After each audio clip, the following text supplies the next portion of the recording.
So, we're at the end of another incredible year of racing, and it's time to highlight the best trail and ultra runners of 2022.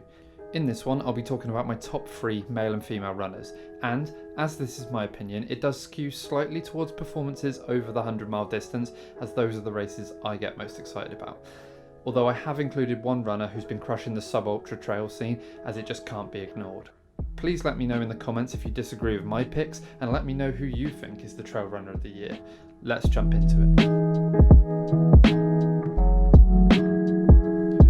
Marianne takes the third spot for me, purely because she managed something rarely seen due to the difficulty, the competition, time frame and differences between the two races, and that is a good attempt at the Western States UTMB double.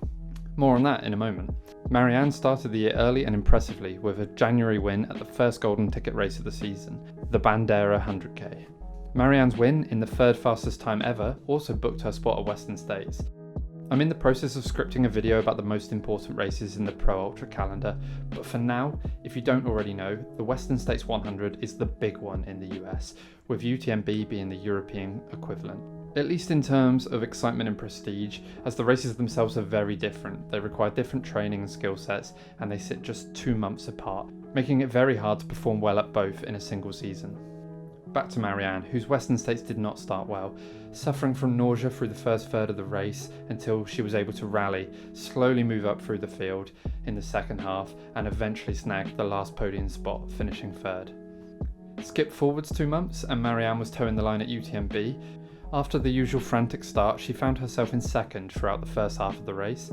Shortly after the 100k mark, Katie Scheid started to fade and Marianne was able to take the lead. She eventually built up more than a 10-minute lead before hitting the wall herself, right when Katie found a second wind and was able to close the gap and retake the lead.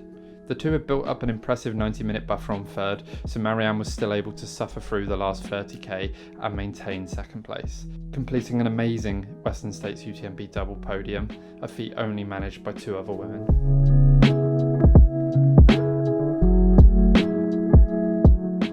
There's 2 or 3 athletes worthy of the third spot, but in my mind, the comeback story on top of the results is what tips this one for Dakota Jones. Prior to 2022, Dakota had almost been forgotten about by the Pro Ultra scene. His only 100-mile finish of 2021 was 25th at the Run Rabbit Run 100 miler, which gives an indication of where he was at. Excitement started to build after he surprisingly won the often very fast and competitive Canyons 50k in April, taking down the course record in the process. Next up was Hard Rock, a race where Dakota had finished as high as second in 2011. The pre-race talk, however, was all about the showdown between 2 of our sport's GOATs, Francois Dehaene and Kilian Jornet. So it was again a surprise to see Dakota pushing the pace at the front. At halfway, he had an 11-minute lead over the 2 greats. Ultimately, he finished third, but with the 2 men ahead of him being 2 of the very best, this can still be considered a phenomenal result. He then finished his season with the Javelin 100, a relatively flat, fast race in the desert, a race that's all about speed. So again, Dakota, with his mountain running prowess, wasn't at the top of many people's picks. Once again though, Dakota unexpectedly took the win in pretty convincing fashion and lowering the course record to 12 hours 58 minutes, meaning that his average pace was around 7 minutes 40 seconds per mile. If you take out the aid station stops and some of the climbs, I imagine his pace was sub 7 on the flat. I mean, just look at this footage of the finish. What a comeback season, and with that Javelin 100 win, he also takes a golden ticket entry into the 2023 Western States 100, which he must surely now be one of the favourites.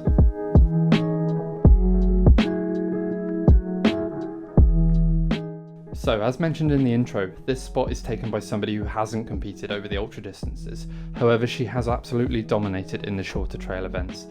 And although I've put ultra runner in the title of this video, it's more about recognising the best trail performances of the year.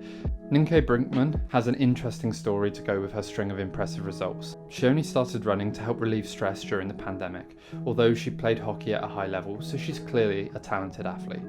In 2021, she ran the 3rd fastest road marathon by a Dutch woman in 2 hours 26 minutes, as well as taking on the trails and finishing 2nd at Sierra Zonal and 2nd in the Golden Trail Series.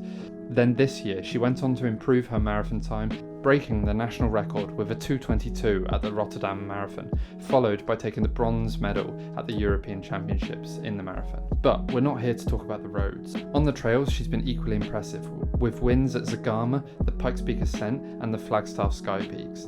qualifying her for the Golden Trail World Series final in Madeira, a 5-stage showdown between the greatest 20 to 40k trail runners in the world. Nienke won 3 of 5 stages, finishing second in the other 2 to take the title in dominant fashion. To perform so well on the trails whilst simultaneously breaking records on the road is incredible, and as much as I'd love to see her step up in distance and take on the ultra circuit, she's got Olympic ambitions for 2024, so I imagine through 2023 she'll stick to crushing sub-ultra races, but at only 27 she's got years to start climbing up through the distances and make an impact. Either way, she's well deserving of a spot on any list discussing the best trail runners on the planet.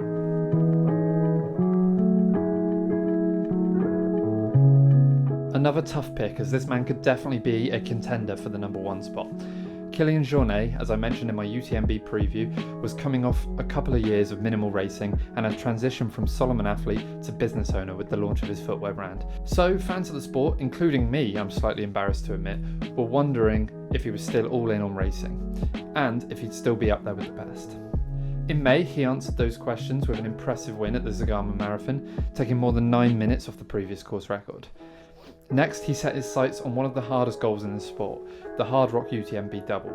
2 of the toughest mountain 100 milers sat just 6 weeks apart.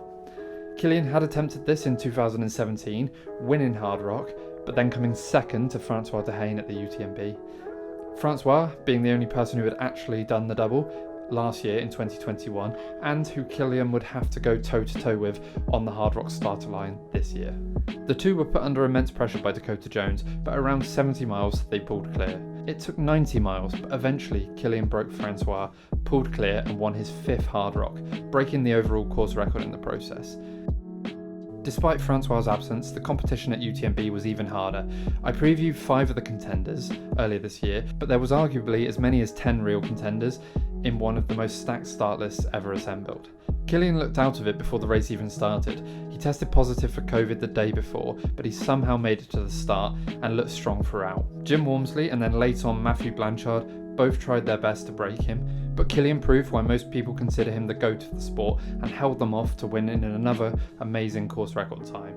An incredible double, both with course records, which Kilian made even harder by racing the 30k Sierra Zanal in between, just 2 weeks before UTMB, taking 4th place. I think if Francois hadn't done the double the previous year and proved it was possible, Kilian would probably be on the top spot for this year, but nonetheless, what a year for the great man.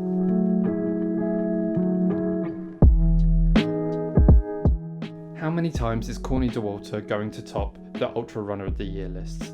Even if you're new to trail running, you'll no doubt have heard of Courtney, one of the most recognisable names in our sport, and for good reason. However, with no appearance at UTMB or Western States, you'd be forgiven for thinking she'd had a quiet year. In fact, it's been quite the opposite, and she's really been testing herself on technical courses in harsh climates that traditionally Americans have performed poorly at. She started her year with another valiant attempt at the Barkley Marathons, something that I'm sure will click for her at some point, but just attempting this already gives you a massive amount of kudos in my book. Her first big mountain win of the year came at the technical and grueling Madeira 115k, before seeking redemption at Hard Rock. Her 2021 DNF was a surprise, and it was only a matter of time before she came back and crushed it. And crushed it she did, winning in a course record time and taking 6th place overall. Then it was on to the Grand Raid Diagonale de Fou, one of the hardest 100 milers on the planet, featuring an insane amount of elevation gain, mostly over steep and technical terrain, including an active volcano, all while negotiating the soaring temperatures and humidity that come from racing in an island off the west coast of Africa. As expected, almost every time Courtney toes the line, she won. However, what makes this even more impressive, and probably the overall single best performance of 2022, is that she knocked nearly 2 hours off the previous course record, finishing 4th overall and over 4 hours ahead of the second female. I might as well start scripting next year's video now, as Courtney Dauwalter will probably be number 1 again, and it looks like we might see her return to Western States in 2023, as she's due to compete in the first golden ticket race of the season at Bandera. I can't wait to see how she gets on. Adam's a relative newcomer to the sport, but he's already accomplished great things, and 2022 really was his breakout year, which is what edges him to the top spot for me. Not many burst onto the scene and performed so well straight away. To give some context, I'll talk about his 2021 performances as well, which is probably a little unfair to include, but it really shows his rapid rise. In July last year, the 25-year-old, who was basically unknown at the time, entered his first ultra, the Speedgoat 50k, and not only won, but took down Jim Walmsley's course record. He then returned to the shorter stuff for a couple of months, finishing second in what turned out to be his last loss to none other than YouTube running royalty Seth Demore at the Pikes Peak Marathon, before winning the Moab Desert Marathon. He then finished 2021 with a step up in distance, although you wouldn't have known, throwing down the second fastest time ever at the JFK 50 miler, again besting one of Jim Walmsley's 2016 times.